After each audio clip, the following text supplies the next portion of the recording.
All right. Thank you, Lisa Parker, for agreeing to this interview. Of course. We will begin immediately. The United States is the world's largest economic powerhouse, with a GDP higher than the entire European Union. However, the working and middle classes make up over 70% of the U.S. population and roughly 15% of its wealth.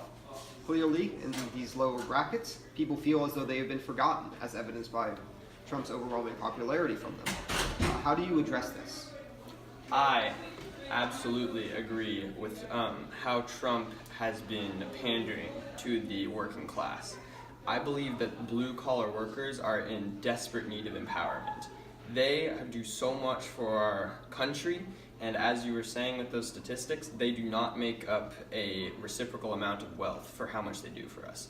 I believe that we should focus a lot of attention on empowering them, and I will do my best to give them the wealth and respect that they deserve. Very well. Moving on. In the 1980s, the growth rate peaked at 7.3% annually. Ever since, it has been on a steady decline, reaching the newest low since the market crash at 1.6 in 2016. To what do you attribute this radical change in growth, and how do you plan to combat it? I believe that this change in growth has been caused a lot by our difficulty in dealing with foreign powers. I am actually all for foreign trade deals, unlike my predecessor, of course. I absolutely support trade agreements, and I think that we should focus on gaining more from those. However, I believe that the way we have dealt with some foreign events, you could say, has been much less than ideal.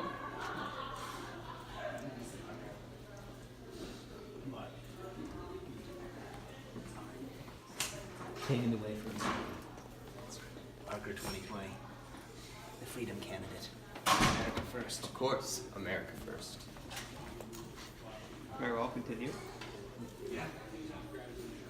As I was saying, I believe that the steady decline in our economic prowess has been a result of how we have dealt with the events that have been occurring. There's obviously been some events such as the stock market crash and the housing issues, which those have known causes, obviously, and we are working to recover from those crashes. We are focusing on creating new jobs for the middle class and growing that middle class, because we want to have a distinguished middle class, you could say. Here in America, we are kind of known for our well-off middle class. We have a very large middle class, and they do very well in comparison to the rest of the world. And I think that it is important to continue helping them grow. And so, as you were asking in the first place, how do we recover from this, you were saying? How do we combat this change? Yes. I think that continuing to create these jobs and taking a stance against things that are, you could say, frivolous, such as the added spending on social programs, and I believe that things like Planned Parenthood do not need as much funding as they have, and I believe that funding should be redirected to enlarging our middle class and helping our working class to rise. Very well. How do you believe that foreign powers will come into this? Because a lot of what you just talked about was very internal. Absolutely. So I believe those foreign powers will play an important role in important trade agreements, you could say. I believe that we must focus on making mutually beneficial trade agreements. As I was saying before, my predecessor was against these, and he kind of had a strong focus on solely America, and he did not want to enter a lot of the trade deals because of that. He exited many of them, as we have seen, and rejected many of them. I believe that we must not necessarily rely, but we must help other countries help us, you could say. I believe that America must become even greater than it already is. And to do that, we must work with other countries to empower ourselves. And so I believe that establishing good relations with other countries and establishing mutually beneficial trade deals can definitely help us to do that. I see. Very well thought out. Moving on. A point of heavy congestion in recent years has been the debates over the minimum wage. Nationally, it has been mandated that the minimum wage is $7.25 per hour. Meanwhile, some states have gone up to $11 per hour, and some states are planning to go even higher. On the other hand, some of the poorer states have minimum wages below the $7.25 per hour benchmark. Do you see this as an issue that deserves federal recognition and action? And if so, how do you plan to act on this?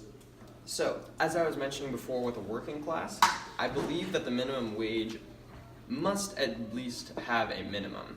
I am dissatisfied with the states who are pushing back against this and going for a lower minimum wage than the federal mandate. I am all for the states who are increasing minimum wage because, again, it all falls back to our working class. They are such a big part of our country and they do not receive what they deserve for how much they do for us. I believe our federally mandated minimum wage must at least remain at what it is, and I believe the states must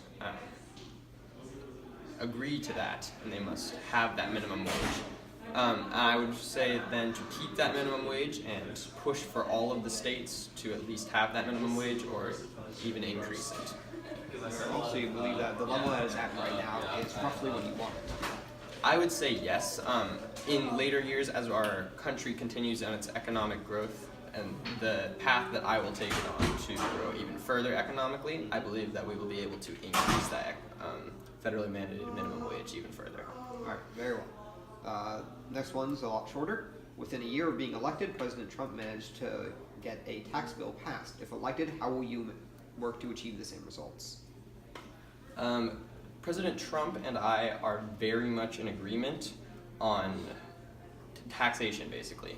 We are in agreement on corporate and personal tax cuts, and so I would like to follow in his footsteps in that regard, and I would like to push even more for tax cuts on individuals to be lowered and for corporations to be lowered, because I would like to use the I would like to stream wealth, basically, further wealth into the corporations so that it can spread further throughout the economy. Because I believe, and of course on the individuals as well, I believe that doing a taxation plan such as this will allow everyone to rise. As the companies rise, more people will gain jobs because they have more money to spend on employees, and more people will have more money, and it will just simply stream basically through the economy, and everything will be included. I see. All right, let's move off of the economy for now and move into foreign policy. Despite our allyship with both Saudi Arabia and Israel, our relationship with the Middle East has been steadily deteriorating since we first started our actions there. Much of our oil is imported from the Middle East, and there are fears that our deteriorating relationship will cause business to move elsewhere, perhaps even to Russia or China. What is your plan regarding the U.S. relations with the Middle East? So, yes, of course, our relations with the Middle East have been deteriorating, and that is because of the terrorist threat. There's an enormous terrorist threat, and I, of course, believe that it is an enormous threat. I do not necessarily agree with how President Trump was handling it. I do not think that such a ban on Muslim migration was necessary. I do not think that was fair. However, I believe that the terrorist threat is very real. So, we rely on them for oil, it's true. Like, a lot of the world does at this point. I believe that it is necessary to have better relations with the Middle East, but I also believe that the terrorist threat must be addressed, and I advocate for using force for that.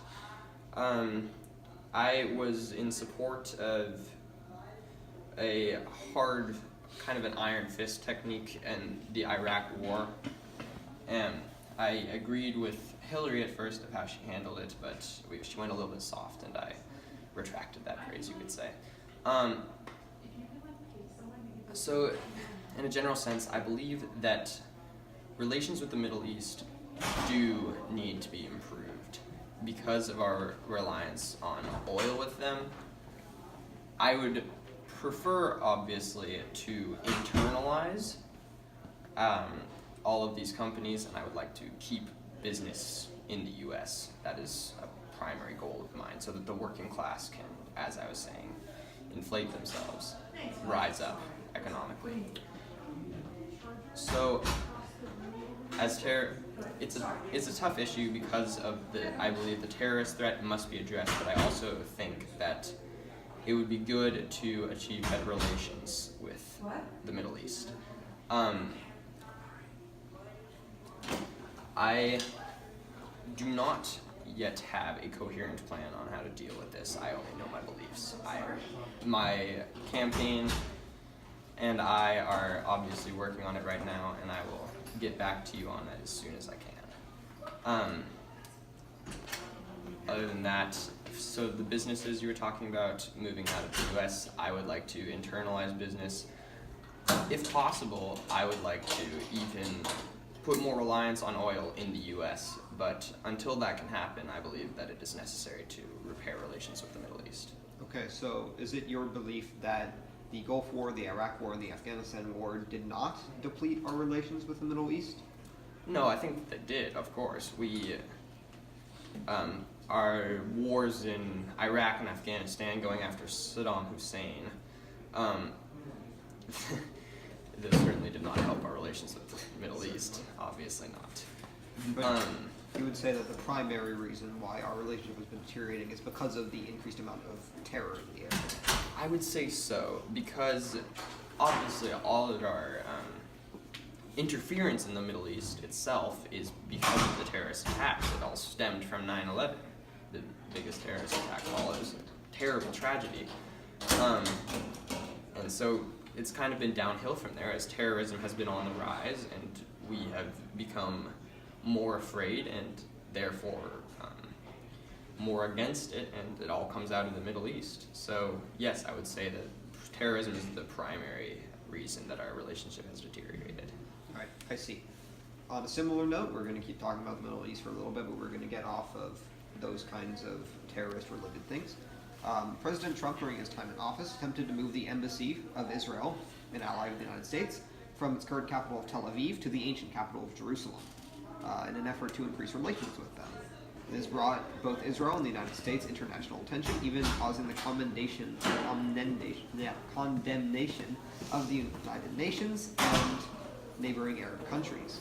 Obviously, the relationships between ourselves, Israel, and the Arab world are not only pivotal to our oil supply, but also our power within the region. How do you plan to take action around this tightrope-like web of political intrigue? What a good way to put it. Yes, it is, as you said, like walking a tightrope. We must be very careful in our relations with it. I believe Trump has not necessarily handled it in the best way. He acts very spontaneously. That was I would not say that that was well thought out, and I do not endorse what he did there. I believe that internally, of course, in Israel, tension is high between the religious groups. I think that non-interference there may be better. I believe that the U.S. has a job in the world as a sort of peacekeeper, as part of the UN, obviously. We all serve to maintain peace in the world and keep other countries from committing inhumane acts, basically.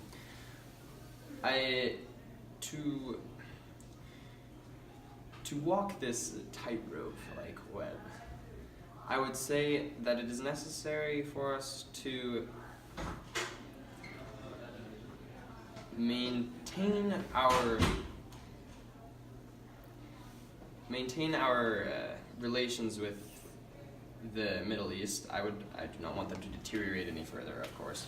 And as I was saying, I do not have a coherent plan on how to necessarily improve our relations yet. I will do my best, and I will take America on the best path, I can assure you, to avoid worsening our relations with them.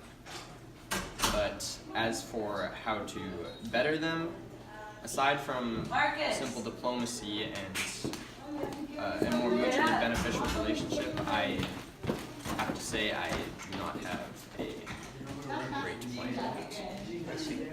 And you will be working with your campaign Of course, advisors? it is one of our large focuses. All right. Let's continue. Let's say to social issues. This seems to be one of the largest points of contention, given how important it seemed in the last election. There were many different social groups that came on the rise and some others that fell during this time. Immigration into the United States has been relatively steady for the last 30 years, averaging around 1 million legal migrants or immigrants annually. However, about 500,000 illegal immigrants are caught and deported annually, and we are unsure of exactly how many illegal immigrants come in annually, but it is at least a third of all immigration in the country. A few years ago, it was more than 50%. What is your stance on border control and immigration as a whole, and how do you plan to take action? So, as I was mentioning before, I do not endorse how Trump handled the Muslim migration. I believe that was inhumane, and I believe that those people who are suffering so much in their countries, the U.S. is supposed to be the land of the free, and I believe that in order to maintain that, we must help people in need. However, obviously there's the threat of terrorism still, so that is a tight line to walk. I do agree with Trump, however, on, as you're saying, undocumented immigration, which stems mainly from Mexico.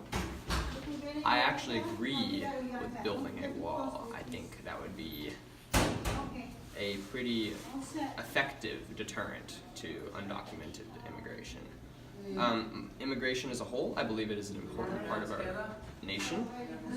We are a sort of melting pot, you could say, and I believe that people of all different ethnicities have a place here. I think they're an important part of our economy and of our culture. But I believe that people who do not get here by proper means should not be allowed here at all, and I believe that we should make immigration control more strict, actually.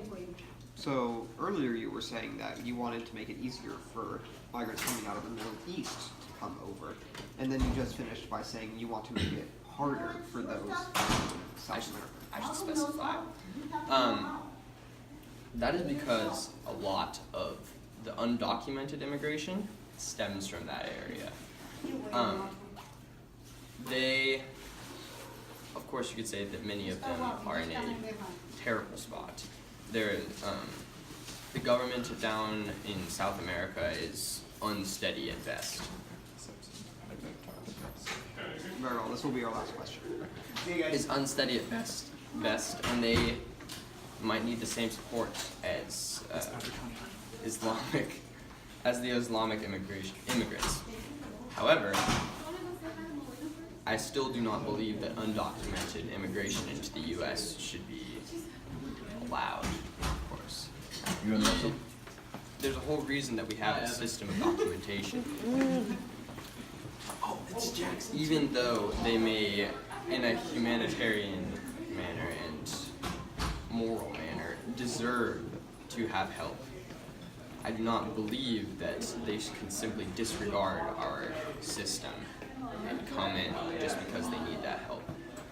So, yes, I was saying that it should be harder for them to come in from South America, and we should use a wall to do that. I think that would be an effective deterrent.